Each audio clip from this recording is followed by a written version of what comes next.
আজ পশ্চিমবঙ্গের রাজনীতিতে সবচেয়ে বড় প্রশ্নগুলোর একটি হলো, সরকার আছে, মুখ্যমন্ত্রী আছেন, শপথও হয়ে গেছে, কিন্তু পূর্ণাঙ্গ মন্ত্রিসভা কোথায়?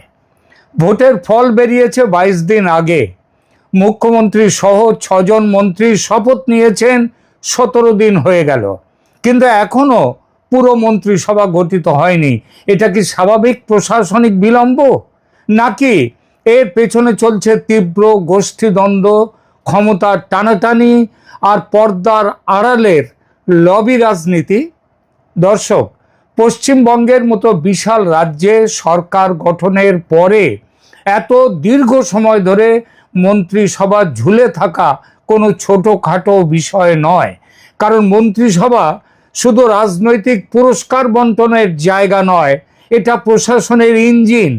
শিক্ষা, স্বাস্থ্য, সেচ, পঞ্চায়েত, স্বরাষ্ট্র, শিল্প, কৃষি সব দপ্তরের দায়িত্ব ভাগ না হলে সরকার আসলে আংশিক গতিতে চলে।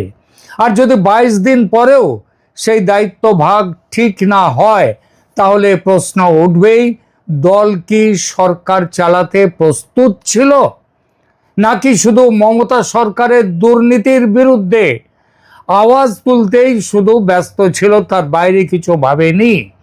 এখন রাজনৈতিক মহলে সবচেয়ে বেশি যে আলোচনা শোনা যাচ্ছে তা হলো, কে মন্ত্রী হবেন এই নিয়ে বিজেপির ভেতরে তীব্র টানাপোড়েন চলছে। একদিকে স্থানীয় নেতৃত্ব, অন্যদিকে রাজ্য নেতৃত্ব, আর তার উপর আবার কেন্দ্রীয় নেতৃত্ব। সবাই নাকি নিজেদের পছন্দের নাম চাপাতে চাইছে। অন্তত এই বিলম্ব দেখে এমন খবর কিন্তু বাইরে আসছে, এমন সন্দেহ বাইরে উঠছে।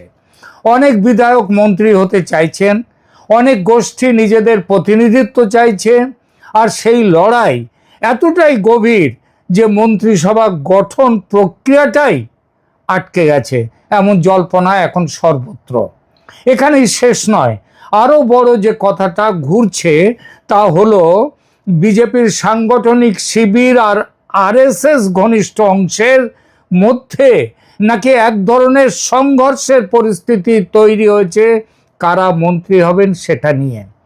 রাজনৈতিক সূত্রে দাবি, এই নির্বাচনে আরএসএস সমর্থিত বা আরএসএস ঘনিষ্ঠ প্রায় 100 জনের মতো প্রার্থী মাঠে ছিল, তাদের মধ্যে কেউ কেউ জিতে এসেছেন। এখন প্রশ্ন হলো, তাদের কি সরাসরি মন্ত্রিসভায় জায়গা দেওয়া হবে? এই জায়গাতেই সমস্যা।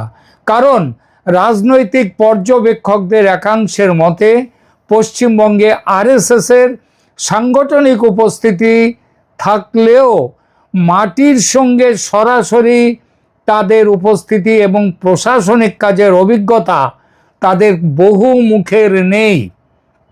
আন্দোলন, মতাদর্শ, ক্যাডার নেটওয়ার্ক এসব এক জিনিস, কিন্তু সরকার চালানো সম্পূর্ণ আলাদা জিনিস। ফাইল বোঝা, আমলাতন্ত্র সামলানো, জেলা প্রশাসনের সঙ্গে কাজ করা, নীতি বাস্তবায়ন করা, দপ্তর পরিচালনা, এসব অভিজ্ঞতা ছাড়া শুধু মতাদর্শ দিয়ে চলে না কোনো সরকার। এবং সেখানেই নাকি কড়া অবস্থান নিয়েছেন শুভেন্দু অধিকারী ও বিজেপির কেন্দ্রীয় নেতৃত্বের একাংশ। জল্পনা বলছে, তারা চান না যে শুধু আরএসএস ঘনিষ্ঠ হলেই বা আরএসএস ঘনিষ্ঠ বলেই কেউ মন্ত্রী হোক। তাদের যুক্তি, মন্ত্রিত্ব হবে রাজনৈতিক আনুগত্যের ভিত্তিতে যতটা নয়, তার যতটা ঠিক ততটাই প্রশাসনিক সক্ষমতা এবং দলের বৃহত্তর কৌশলের ভিত্তিতে। বৃহত্তর কৌশল কথাটা মাথায় রাখতে হবে। সহজ ভাষায় বললে, সরকারকে পরীক্ষাগার বানানোর ঝুঁকি তারা নিতে চাইছেন না। কিন্তু প্রশ্ন হচ্ছে, যদি এটা সত্যি হয়ে থাকে, তাহলে বিজেপির ভেতরে কি এখন সরকার গঠনের আগেই দুটো শক্তি কেন্দ্র তৈরি হয়ে গেছে, যাকে বলে দ্বৈত শক্তি কেন্দ্র? একদিকে নির্বাচনী রাজনীতি করা বিজেপি, অন্যদিকে মতাদর্শিক প্রভাব বিস্তার করতে চাওয়া আরএসএস ঘনিষ্ঠ অংশ। আর এই দ্বন্দ্ব যদি এতটাই প্রকট হয় যে মন্ত্রিসভা গঠন আটকে যায়, তাহলে আগামী 5 বছর প্রশাসন কিভাবে চলবে? দেখুন, বিরোধী দলে থাকলে গোষ্ঠীদ্বন্দ্ব চাপা রাখা যায়, কারণ তখন লক্ষ্য থাকে একটাই, সরকারকে আক্রমণ করো। কিন্তু ক্ষমতায় এলে আসল পরীক্ষা শুরু হয়।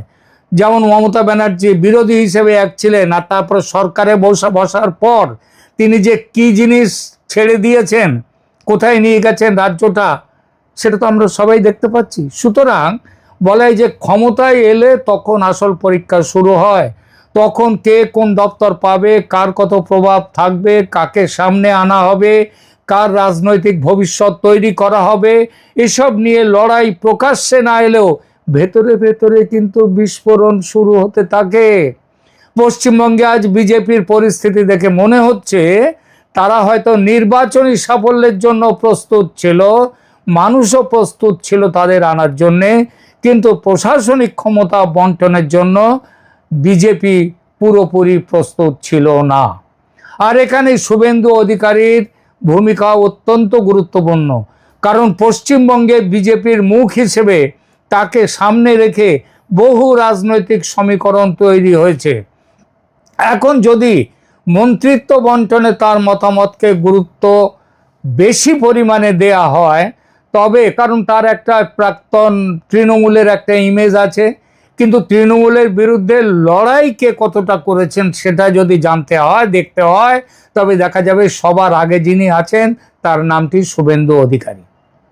কিন্তু তাহলেও তো একাংশ ক্ষুব্ধ হবে তাকে অতিরিক্ত গুরুত্ব দিলে। আবার যদি তাকে পাশ কাটিয়ে কেন্দ্রীয় নেতৃত্ব তালিকা চূড়ান্ত করতে চায়, তবে আর এক ধরনের সংঘাত তৈরি হবে। অর্থাৎ সমস্যাটা শুধু কে মন্ত্রী হবেন নয়, সমস্যাটা আসলে পশ্চিমবঙ্গে বিজেপির আসল নিয়ন্ত্রণ কার হাতে। দর্শক, রাজনীতিতে দেরি কখনো কখনো কৌশল হতে পারে, কিন্তু সব দেরি কৌশল নয়। কিছু দেরি অক্ষমতার লক্ষণ, কিছু দেরি অনিশ্চয়তার লক্ষণ, আর কিছু দেরি সরাসরি আভ্যন্তরীণ বিস্ফোরণের ইঙ্গিত।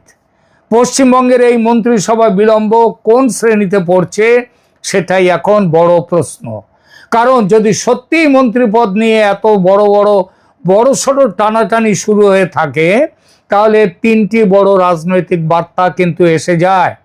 প্রথমত, বিজেপির ভেতরে ঐক্যের ছবি যতটা দেখানো হচ্ছে, বাস্তবে তা ততটা মজবুত নয়। বাইরে একদল, ভেতরে বহু শিবির। এই ছবিটা যদি ভোটের পরপরই স্পষ্ট হয়ে যায়, তাহলে তার সরকারের স্থায়িত্ব নিয়ে, সরকারের জনমনে তার প্রভাব নিয়ে প্রশ্ন তুলবেই। দ্বিতীয়ত, পশ্চিমবঙ্গে বিজেপির নেতৃত্ব কাঠামো এখনো পুরোপুরি স্থির হয়নি। দিল্লি কি ঠিক করবে, রাজ্য নেতৃত্ব কি ঠিক করবে, শুভেন্দু কি শেষ কথা বলবেন, নাকি আরএসএস সমর্থিত মুখদেরও জায়গা করে দিতে হবে বাধ্যতামূলকভাবে, তাদের দক্ষতা থাকুক আর নাই থাকুক। এই প্রশ্নগুলোর উত্তর যদি 22 দিনেও না মেলে, তাহলে সাধারণ মানুষ ভাবতেই পারে দল নিজের ঘর সামলাতে পারছে তো। তৃতীয়ত, প্রশাসনের ওপর এর সরাসরি প্রভাব পড়ে, কারণ দপ্তরহীন সরকার মানে সিদ্ধান্তহীনতা, আর সিদ্ধান্তহীনতা মানে ফাইল আটকে থাকা, ফাইল আটকে থাকা মানে মাঠে কাজ থমকে যাওয়া, আর মানুষ ভোট দেয় কাজের জন্যে, গোষ্ঠীদ্বন্দ্ব দেখার জন্যে নয়, বিলম্ব দেখার জন্যে নয়, যা হোক করে চলার জন্যে সরকারটিকে তারা 2/3 সংখ্যাগরিষ্ঠতা দেয়নি। আর এটা আরো বেশি প্রয়োজন এই জন্যে, মমতা ব্যানার্জির সরকার রাজ্যটাকে যে দুর্নীতির পাহাড়ের ওপরে অথবা দুর্নীতির আগ্নেয়গিরির ওপরে, এমনকি সাম্প্রদায়িক হিংসার আগ্নেয়গিরির ওপরে বসিয়ে গেছেন, তাতে দক্ষ হাতে, সুষ্ঠু হাতে, সক্ষম হাতে এবং কৌশলী এমন সমস্ত মন্ত্রী চাই, তেমন সরকার চাই। এখানে আরো একটা দিক মনে রাখতে হবে, মন্ত্রিত্ব শুধু ক্ষমতার প্রশ্ন নয়, এটা ভবিষ্যৎ নেতৃত্ব তৈরি করার জায়গাও। আজ যিনি মন্ত্রী হবেন, কাল তিনি জেলার মুখ, পরশু তিনি রাজ্যের বড় শক্তি। ফলে আজকের মন্ত্রিসভার তালিকা আসলে আগামী দিনের উত্তরাধিকার রাজনীতির ব্লু প্রিন্ট। তাই এই লড়াই যে এত তীব্র হবে তা অস্বাভাবিক নয়। অস্বাভাবিক যেটা হলো সেটা হলো এই লড়াইকে এত দূর যেতে দেওয়া, যেখানে সরকার গঠনের মৌলিক কাজটাই ঝুলে আছে গত 22-23 দিন ধরে, এখনো কতদিন থাকবে সেটা কেউ বলতে পারছে না। রাজনৈতিক মহলে আরো শোনা যাচ্ছে শুধু আরএসএস বনাম বিজেপি বা শুভেন্দু বনাম অন্য শিবির নয়, এর বাইরে আরো নানা লবি সক্রিয়। কেউ জাতিগত সমীকরণ দেখছে, কেউ আঞ্চলিক ভারসাম্য দেখছে, কেউ পুরনো সংগঠক বনাম নবাগত নেতার প্রতিনিধিত্ব চাইছে, কেউ আবার ভোটে জেতানো মুখদের পুরস্কার দাবি করছে। এই সব চাপ একসঙ্গে এসে যদি মন্ত্রিসভা গঠন আটকে দেয়, তাহলে সেটা শুধু সাংগঠনিক সংকট নয়, এটা নেতৃত্বের সক্ষমতার পরীক্ষা। আর এখানেই বিজেপির জন্য রাজনৈতিক ঝুঁকি সবচেয়ে বড়, কারণ এতদিন তারা প্রতিপক্ষের বিরুদ্ধে একটি আক্রমণাত্মক বয়ান ব্যবহার করেছে। তৃণমূল মানেই গোষ্ঠীদ্বন্দ্ব, তৃণমূল মানেই লবি, তৃণমূল মানেই দুর্নীতি, তৃণমূল মানেই চেয়ার বাঁচানোর রাজনীতি। এখন যদি একই অভিযোগ বিজেপি তারা যদি তাদের নিজেদের ঘাড়ে চেপে বসে, কিংবা তারা যদি মমতার আমলের এই যেটা ছিল তাদের পরিচয়, সেই পরিচয়টাকে মুছে দেওয়ার ব্যাপারে যোগ্যভাবে কাজ না করতে পারে, তাহলে নৈতিক উচ্চভূমি যেটা বিজেপির আছে অনেকটাই হারিয়ে যাবে। বিরোধী থাকাকালীন যে ভাষায় তারা অন্যকে আক্রমণ করেছে, ক্ষমতায় এসে সেই একই আক্রমণের মুখে তাদেরও পড়তে হবে। সাধারণ মানুষ খুব সূক্ষ্ম রাজনৈতিক তত্ত্ব দেখে না, তারা সরল প্রশ্ন করে, সরকার গঠন হয়েছে তো, কাজ শুরু হয়েছে তো, মন্ত্রী কারা, আমার এই দপ্তর কে সামলাবে, সিদ্ধান্ত কবে হবে। 22 দিন কেটে যাওয়ার পরে যদি এসব প্রশ্নের স্পষ্ট উত্তর না পাওয়া যায়, তাহলে মানুষের মনে সন্দেহ তৈরি হবেই। মনে রাখতে হবে, পশ্চিমবঙ্গে বিজেপি যেভাবে ক্ষমতায় এসেছে, সেটা যদি কেরলের মতো, কিংবা কেরলের মতো যদি সেখানে কে মুখ্যমন্ত্রী হবে সেই প্রশ্নটা এখানে নেই, কিন্তু কারা মন্ত্রী হবে বলে কেরলেও আজকে ঝুলে রয়েছে। তো এই যে সমস্ত ব্যাপারগুলো রয়েছে, এগুলো মানুষের মনে অহেতুক সন্দেহ তৈরি করবেই। আর রাজনীতিতে সন্দেহ একবার ঢুকে গেলে সেটা বিরোধীরা মুহূর্তে তাকে অস্ত্র বানিয়ে ফেলবে। সবশেষে কথাটা খুব পরিষ্কার, যদি এই বিলম্বকে কেবলমাত্র প্রক্রিয়াগত হতো এই বিলম্ব, তাহলে এতদিনে মন্ত্রিসভা তৈরি হয়ে যেত। কিন্তু যদি এর পেছনে সত্যি স্থানীয় নেতৃত্ব, রাজ্য নেতৃত্ব, কেন্দ্রীয় বিজেপি, আরএসএস ঘনিষ্ঠ গোষ্ঠী ক্ষমতার লড়াই যদি থাকে, তাহলে পশ্চিমবঙ্গে বিজেপির সামনে সংকেত মোটেই ভালো নয়। কারণ যে দল সরকার গঠনের প্রথম ধাপেই ঐকমত্যে পৌঁছতে পারছে না, তারা আগামী দিনে বড় নীতি, বড় সংকট, বড় সংঘাত এসব কিভাবে সামলাবে। এখন পুরো রাজ্যের নজর একটাই জায়গায়, পূর্ণাঙ্গ মন্ত্রিসভার ঘোষণা কবে হবে। সেই তালিকা বেরোলেই অনেক প্রশ্নের উত্তর মিলবে। কারা বাদ পড়লেন, কারা জায়গা পেলেন, কোন শিবির জিতলো, কার প্রভাব বাড়লো, কার কমলো, সব স্পষ্ট হয়ে যাবে।